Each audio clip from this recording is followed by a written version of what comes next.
Guys, पिछली video की अपार सफलता को देखते हुए मैंने सोचा एक वीडियो और बना देता हूँ। अब लालची भी तो हूं मैं। अब मुझे आप सब बताइए कि आप सब में से कबाड़ी वाले को कौन जानता है, या आपकी भाषा में रद्दी वाला? सभी जानते होंगे। देखो, सिर्फ वही लोग नहीं जानते होंगे जो हमारी कैटेगरी से, मतलब मिडिल क्लास वाली से बहुत ज्यादा ऊपर आते हैं। वह तो सब जानते हैं। उनके लिए मैं बता दूं, जो हमारे घर में कबाड़ा होता है, जो ना तो हमारे काम का होता है और ना फेंकने लायक होता है, उसको हम बेच देते हैं। जो उसे खरीदता है ना, उसे कबाड़ी वाला कहते हैं। मैं यार, टीचर बहुत अच्छा है, मुझे बहुत अच्छा लगता है किसी को बताना कि क्या होता है। ठीक है, अब ये कहानी है मेरे बचपन की। 10th क्लास के करीब की थी। उस टाइम मैंने पास हो गया था। ये मत पूछना पास कैसे हुआ, क्योंकि कुछ बातें राज की होती है, उन्हें राज ही रहने देना चाहिए। ठीक है, मैं पास हुआ। मम्मी ने कहा मेरे से, ये जो किताबें है ना, इसे बेचनी पड़ेगी, तो इसको कबाड़ी वाले को बेच दे। मैंने इग्नोर कर दिया। मैंने कहा मैं क्यों बेचूं, मेरा थोड़ी काम है, खुद बेच लो। उसके बाद जो मम्मी ने मेरे को बात कही, मेरे दिल को छू गई। उन्होंने कहा जितने का भी बिकेगा आधा पैसा तेरा। इतनी खुशी मेरे को जिंदगी में कभी नहीं हुई। इतनी खुशी मुझे तब नहीं हुई थी जब मुझे अपनी पैंट में से 10 रुपए का नोट मिल गया था। अब अगले दिन मैं उठा, बहुत जल्दी उठ गया था। वैसे मैं बहुत लेट उठा। उस दिन मेरे को था कि मैं पैसा कमाऊंगा, शाम को चिली पटेटो खाऊंगा, चिली पटेटो खाऊंगा, पैसा कमाऊंगा। समझ गए? उसके बाद मैंने कबाड़ी वाले को ढूंढना शुरू किया।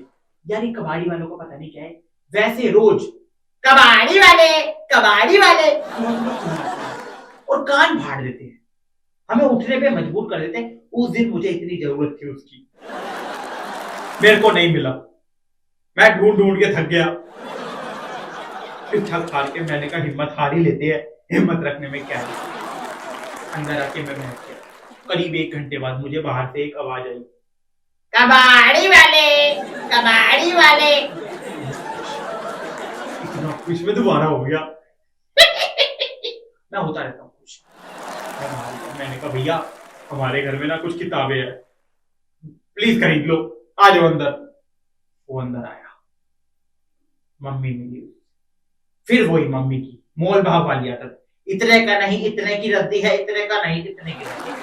एक तो मुझे आज तक समझ नहीं आया यार, मम्मियों में कौन सी आदत होती है जो हमारे में नहीं है।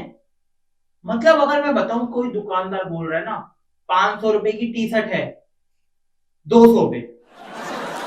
कितने की है? 500 की। 200 में दोगे? मैडम जी 400 लगा देंगे, चलो आपके लिए। 200 में दोगे? मैडम जी देखो, आप स्पेशल हो, आप हमारी दुकान पे ही आते हो, 350 में खरीद लो। 200 में दोगे? उसके बाद पता नहीं मम्मी का क्या होता, चलने लग जाती थी, चल ऐसे चलने लग जाएंगी। उसके बाद वो क्या कहते हैं, वो दुकानदार एकदम निहायती पे, पता नहीं कैसे, मैडम जी 200 में ले जाओ। अरे भाई, फिर तूने 500 बोला ही क्यों? तेरी कोई औकात है? 500 की चीज 200 में दे देता है। हम जैसे बंदों को क्यों नहीं मिलती? कहा था मैं? कहानी से भटक जाता हूँ। तो पता नहीं, गंदी आदत है भटकने की। हाँ, तो हमारे घर आया कबाड़ी वाला। मेरी बुक्स को तोला उसने।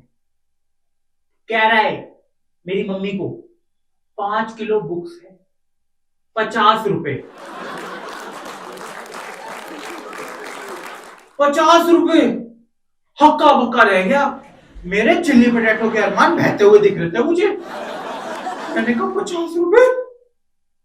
मैंने उससे कहा भैया से, मैंने कहा भैया 5000 की लाया था, 2000 तो दे दो। पता नहीं वो इतना ऐसे घूर के देख के गया जैसे मैंने उसकी बेटी का हाथ मांग लिया।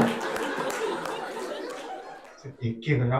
उसके बाद भी मेरे सारे अरमान बह गए, क्योंकि वो 50 रुपए से में से भी मुझे आधा मिलने वाला था। उसके बाद मैंने मम्मी को कहा, मम्मी देखो, आपने वैसे ही मेरा पोपट बना दिया।